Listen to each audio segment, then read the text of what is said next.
frisked. Now, as a former teacher, someone who have taught on Rikers Island, you've taught young inmates to you prepare them to take their GED examination. Now, when you look at our school system in the Bronx and you look at the makeup of the Bronx, especially the Northeast Bronx, I, for one, who lived there at one point in my life, I've always said that we don't have good political representation there.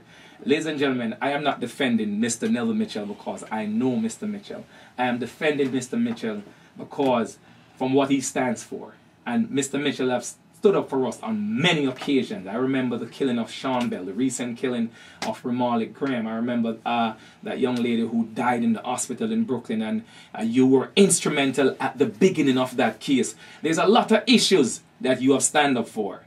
But when I look at education, Mr. Mitchell, and I look at how the school system is being broken up in the Bronx, what are your stance on education in the North Bronx? Well, education is very complex. Educational policy is something also that is very complex. What we have to understand is any educational policy has to have at the center of the policy the students, right?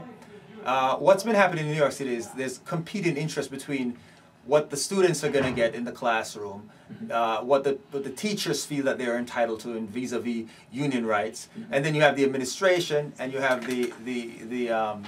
when I say administration, I mean the administration in the schools, and then you have the mayor through the Department of Education, right?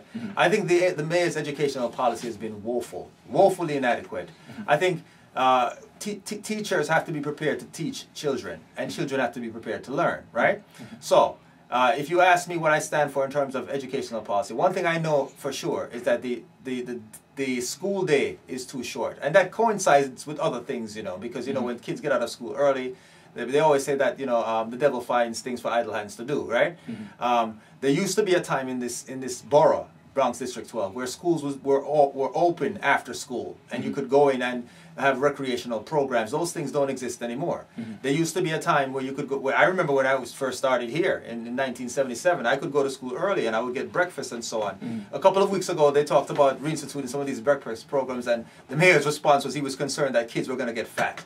Well, I'd much rather kids get a little fatter than be starving, because, you know, you go into school in the mornings, it's very hard to concentrate when you're hungry. You understand? So if people are, the kids are fed in the mornings, right, and they can be more prepared to learn, and then the curriculum has to be rigorous, and the teachers have to be qualified to teach this. And let me add one other point, because you know, anybody that's going to vote for me have to understand where I stand.